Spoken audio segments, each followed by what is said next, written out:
So moving on in chapter 10, I wanted to talk about, now that we've sort of mastered Maxwell-Boltzmann statistics, I wanted to talk about classical versus quantum statistics because we're going to today move into talking about the quantum distribution functions. So to recap on quantum statistics, it's helpful to understand and remember what the assumptions were for an ideal gas, because this also sort of summarizes what the assumptions are for classical particles in general.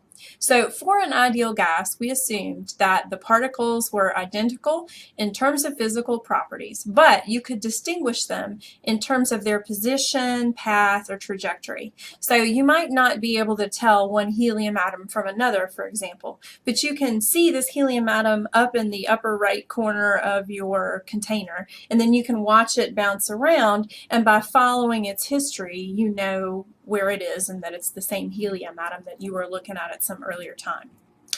Number two, there's no theoretical limit on the number of particles with a given energy. So this is because for classical particles, for the ideal gas, the energy is sort of the kinetic energy, and there were no limits on really what the kinetic energy could be because the speeds were so high that they were sort of out of the quantum realm. Okay.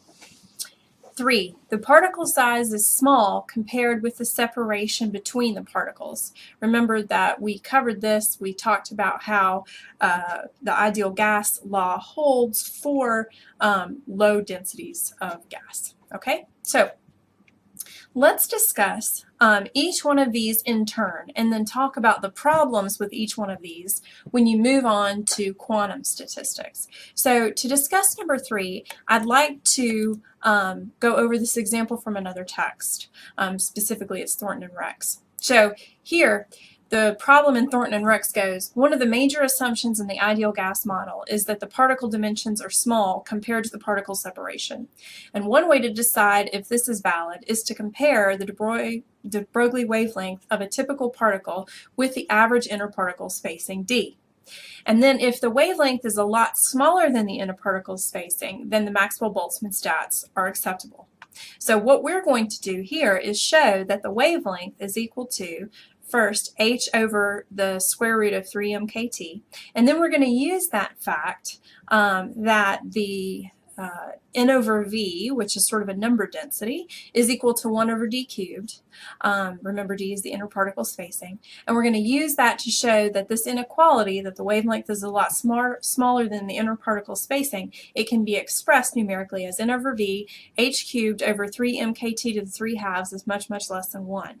And we're going to use that expression and then determine whether or not the stats are valid for argon at 293 Kelvin. Sorry about the typo that I just fixed. Okay, so that's what we're going to do. All right, so here comes the solution to that example problem. So if you remember, the de Broglie wavelength is defined as lambda, which is equal to Planck's constant divided by the momentum p. When we expand that out for classical speeds, this is definitely in the non-relativistic speed regime, then we have h over mv. Now we're going to use the root mean square speed for an ideal gas as our speed v. So if we plug in for that, then we have h over m times the square root of 3 kt over m, where t is temperature and k is Boltzmann's constant. And then we can simplify that. We have basically m over the root m. So if we simplify that, we have h over the square root of 3 mkt. Okay, so first we've shown that this is what the de Broglie wavelength is equal to. That was step 1 of the proof.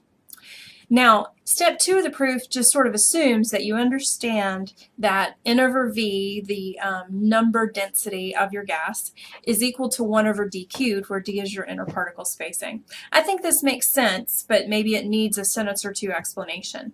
So here, remember that n is the number of particles and v is the volume. So if you shrink it down to just looking at one particle, then you can imagine one particle, which would be n equal to 1, divided by the volume occupied by that particle, which would be if you assume that you have sort of a little cube that particle occupies, and that the sides of that cube are equal to the interparticle spacing, d, it would be 1 over d cubed. So I think that should be pretty straightforward. All right, now we're going to use the assumption and see if it's valid. And the assumption is that the wavelength is a lot smaller than the inner particle spacing. And this is what you would assume if you have an ideal gas. You would assume that the atoms would have some wavelength to them, but because they're not very densely packed, this wavelength should be a lot smaller than the distance between the particles. That makes sense. Okay, so if that does make sense, then it would also make sense that if we cube these numbers, which are less than 1, that it would only make it worse, so that lambda cubed would be much smaller than d cubed, right? If lambda is much less than d, then lambda cubed is much less than d cubed. Okay, now we're going to plug in our value for lambda from our de Broglie wavelength. And if we do that, then when we cube it, we get h cubed over 3mkt to the 3/2 power, all right? And now d cubed would be equal to v over n, so this would have to be much less than v over n. And then if we multiply both sides by n over v, then that makes the right-hand side of that equation 1. And then we have n over v, h cubed over 3mkt to the 3/2 is much less than 1. And this is, in fact, what the proof asked us to show.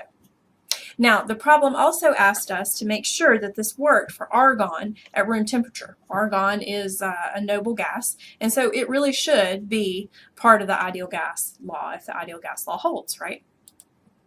Okay, so using the ideal gas law, PV is equal to NKT, right? If we're looking at 1 atmosphere, then switching the pressure from atmospheres over to SI units, the SI unit of pressure is the Pascal, which is a Newton per meter squared.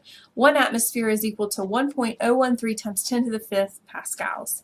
And then at room temperature, you're looking at a temperature of about 293 Kelvin.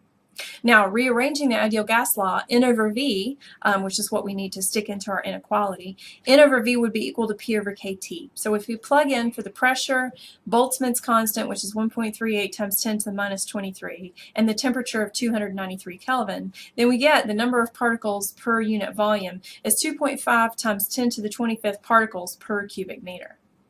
Now, the mass of argon you can read off the periodic table, and it's 39.95 grams per mole on average, or 39.95 atomic mass units per atom. And if you switch the atomic mass unit dimensions into kilograms, then you get a mass for your argon atom of 6.63 times 10 to the minus 26 kilograms. Now we're plugging all of those things back into our little inequality, N over V, h cubed over 3mkt to the 3/2. When we plug that in, we get 3.2 times 10 to the minus 7, which is in fact 7 orders of magnitude smaller than 1. So we're good. The inequality holds. It's a valid inequality. So for the ideal gas law, yes, it's true the de Broglie wavelength is a lot less than the inner particle spacing. However, you might not expect that to hold for other systems where the density is higher and they're packed tighter. So this holds for the ideal gas law, but it might not hold for a distribution function for some other collection of particles. Okay, so let's move on. Remembering what these assumptions were, let's discuss assumption number 1. Particles are identical in terms of physical properties, but distinguishable in terms of position, path, or trajectory. Okay? Basically, this is the idea that you can track that molecule and watch it as you go along. Well, let's talk about the idea of distinguishable versus indistinguishable particles. Quantum particles, like electrons and some bosons, we'll talk about this, are thought of as indistinguishable generally because they're generally so small and so close together that their wave functions are going to overlap. If their wave functions overlap, for example, let's say that you have 2 electrons next to each other and one of them has a wave function that kind of goes like this, then the other one has a wave function that goes like this. Then you really can't tell if a particle is right there, whether it's this electron or that electron. So there's just no way of telling. It's not just that all electrons look alike. You can't even trace them by their trajectories anymore, because remember, for a classical particle, you can kind of trace it and bounce around, but for a quantum particle, you've just got a probability distribution as to where that particle is. And if the probability distributions for 2 different particles overlap, where they overlap, it really is impossible to tell which particle you've got. So when you're in quantum world, particles are thought of as indistinguishable. All right? Now, let's examine for just a second how that would change your statistics if you have distinguishable particles versus indistinguishable particles. So our example here is, let's say that we have a collection of 6 particles, and those particles have a total energy for the entire system that's equal to 8 times E. And let's just assume that our energy comes in little units, lumps of E. Okay, so only integer values of E are allowed. Now, if you have indistinguishable particles, that's displayed here in the bottom table, and distinguishable particles are displayed in the top table. So let's go over distinguishable particles, like classical particles first. If your energy comes in units, lumps of E, so that you can have values ranging from 0 to 8E in integer steps, and you have 6 particles, then there's a number of different ways that that energy can be split up amongst the particles. I'm just going to go over a few of them, and I think that that'd be enough to explain to you why your stats change. So first of all, if you have 6 particles, then you can have 5 particles with basically no energy, in the ground state base set, so that has 0 E. And then you can have 1 particle that has 8 E of energy, and that is fine, and that would be total of 8 E. Now, how many ways, if you can tell the particles apart, can this be done? All right, so let's assume for just a second that you can name and trace the particles. So you name one particle Bob, and then Ted, and then Mark, and then Alice, and Sophia, and Samantha. Okay, so you have your 6 particles. Well, obviously you can tell, if you've named them all, which one is Bob, and Bob is the one that has 8E. And then all the others, they have nothing. Okay, so you could give that to Bob, or you could give it to Samantha, or you could give it further on down the list. You could give that 8E of energy to any one of those collection of particles, right? So that means that for 5 particles having 0 E and 1 particle having 8 E, there's 6 possible ways that that could happen, right? So that's one. Now let's assume that you have 1 particle that has 7 E of energy, 1 particle that has 1 E of energy, and then 4 particles that have no energy. Well, in that case, there's 30 ways to do it, right? You give the 7E, and that choice of giving 7E can be any one of your 6 particles. So there's 6 ways to do that. And then you have 5 remaining particles that you can assign the 1 E of energy to. And then 6 times 5, that's 30 different ways, 30 combinations that you could have for ways to get 8E with 1 particle having 7E and 1 particle having 1E. All right, so that's 30. You can do the same thing if you give 1 particle 6E and 1 particle 2E, right? 30 different ways. Now let's assume that you give 1 particle 6E, and then 2 particles 1E, and then 3 particles nothing. So here you'd have 6 ways to assign that first 6E of energy, and then you have 5 remaining particles that you assign 1E to, so that's 6 times 5, and then you have another choice of 4, so it would be 6 times 5 times 4 possible ways, which is 120 ways to assign that particle, to assign that particular distribution of energies. So you can think of this right here as the number of degeneracies if you want to. So this is 6-fold degenerate, 30-fold degenerate, 120-fold degenerate. Okay, so that's the different options. Now let's say that you really can't tell which particle is Bob and which particle is Samantha. You really can't tell them apart. Well, in that case, then giving 1 particle 8E and 5 particles nothing, there's one way to do that because you really can't tell them apart. Giving 1 particle 7E and 1 particle 1E and 4 particles 0E, there's one way to do that. Each one of these then just has one set of possibilities for it. And you can see that if you really can't tell the difference here, your stats for this are going to be quite different because you've got a different arrangement of possibilities for distinguishable versus indistinguishable particles. All right, hopefully that's clear. Okay, let's discuss assumption number 2, that there's no theoretical limit on the number of particles with any given energy, right? Now, this really gives the difference between a class of statistics known as Fermi-Dirac statistics and then a class of statistics known as Bose-Einstein statistics. We're going to go into more detail about these 2 very different stats later. But bosons have a little something in common with classical particles in that they're really they really can theoretically all occupy the same energy state. So there's no theoretical reason that a collection of classical particles all can't have the same kinetic energy. It's just not very likely, for statistical reasons. But theoretically, sure, it could happen, right? Same thing with bosons, okay? Bosons can also all occupy the same energy state, and there's no real physics that says that they can't do that, okay? It's statistically not very likely, but it can happen. But fermions, totally different story. They obey the Pauli exclusion principle, and that changes your statistics because the Pauli exclusion principle specifically forbids them all from occupying exactly the same state. So, in order to see how that works, let's look here and consider occupation of states for classical particles versus fermions, all right? Let's assume now that for the fermions, that each one of these energy states is limited by, say, the spin of the electron. So let's assume that we have electrons in these energy states, and here's 0e, here's 1e, here's 2e, and so on and so forth, right? Well, let's consider, for the classical particles, we said we had 6 particles with a total energy of 8e. But look here, if we put 2 electrons in the 0e, one spin up and one spin down, and 2 electrons in the 1e, one spin up and spin down, 2 in the 2e, 2 in the 3e, and you sum it up, then you've got 3 plus 3 plus 2 plus 2 plus 1 plus 1 plus 0 plus 0, and that gives you 12. Okay? So, it's totally changed it, right? It's not even possible for fermions to have, 6 fermions, to have a total energy of 8e. And that completely changes your statistics, okay?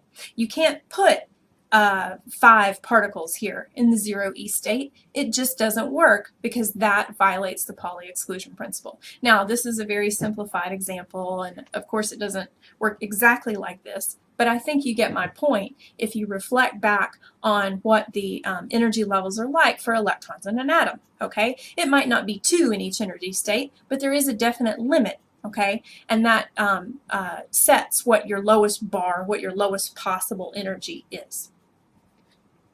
Okay, so now that we've gone over what the difference might be between quantum and classical particles for each of the 3 assumptions that we made for the ideal gas, let's discuss how this affects the distribution functions for these different statistics. Now remember, for your classical, that's your Maxwell-Boltzmann, and then that's your normalization constant times e to the minus delta e over kt. So compare that now to the Fermi-Dirac and Bose-Einstein distributions, which are used to describe quantum statistical systems. Fermions describe a class of particles, Fermi-Dirac described fermions, a class of particles that have half spin, and then Bose-Einstein describe integer spin particles, okay? So here in our Fermi-Dirac, you can see that it's 1 over your normalization constant times e to the e over kt plus 1, and then Bose-Einstein looks very similar, 1 over your normalization constant, e to the e over kt minus 1. And these a's, those are all normalization constants, okay? So the major difference between your Fermi-Dirac and your Bose-Einstein is this plus 1 factor and this minus 1 factor. Now remember that for a classical system, you basically had 1 over your normalization constant, e to the e over kt. So it didn't have this plus or minus 1 on the bottom, and other than that, they were the same, okay? Now, since they do look very similar, all 3 of these distributions will go to the same sort of values as your temperatures go large, right? So for high temperatures, all 3 distribution functions are very, very close in the values that they give. What changes is as you cool the system down, as the temperature drops, the distribution functions can do radically different things. So let's look at a plot of these 3 distribution functions as you take your energy kt down to 0. In other words, what would happen when this system is in its ground state? Okay, well, we've already talked about our Maxwell-Boltzmann. That's just a decaying exponential. So it intersects here. Let's just force them all to be normalized to 1, right? Or to the same value at large temperatures. And here's your Maxwell-Boltzmann distribution function. It's decaying off. Okay, now look, your Bose-Einstein distribution function, that approaches an asymptote, okay, as kt goes to 0. Whereas your Fermi-Dirac distribution function, that approaches a value of 0.5, okay? So What this means, if you try to interpret it, is because fermions occupy the exclusion principle, or obey the exclusion principle, fewer of them can occupy those lowest energy states. We kind of talked about this on that previous slide where we showed that the energy of the fermion system couldn't even go to the same value that your classical system could go to. Now, because bosons, though, don't obey the Pauli exclusion principle, more bosons can fill those lower energy states. And at low temperatures, all the particles might be in the lowest energy state. And this is actually something that we'll talk about called a Bose-Einstein condensate. Now, notice that all three graphs, however, overlap at high energies, and this is the classical limit. And in the classical limit, you could really use Maxwell-Boltzmann statistics to describe any one of these three distributions, and it would be fine. This next table just kind of summarizes the three distribution functions that are covered in this chapter and kind of what the assumptions are, how they might apply. So here the Maxwell-Boltzmann distribution is for classical particles like ideal gases, and there you have particles that are identical, right? You can't tell one argon atom from another, but they're distinguishable based upon their trajectories, okay? Next, Bose-Einstein, those particles are identical, but they're indistinguishable, and they have integer spin. Now, we're going to talk about this, but Bose-Einstein condensates liquid helium at low temperatures, and also black body radiation statistics. These all obey Bose-Einstein statistics. Fermi-Dirac statistics, the favorite example of what obeys this are the electrons, the free electrons and the free electron C for conductors, and sometimes they call it the electron gas. For Fermi-Dirac statistics, you have particles that are identical and indistinguishable, but they have half integer spin. All right, so that summarizes some of the statistics. In coming lectures, we're going to discuss in more detail Fermi-Dirac statistics and Bose-Einstein statistics.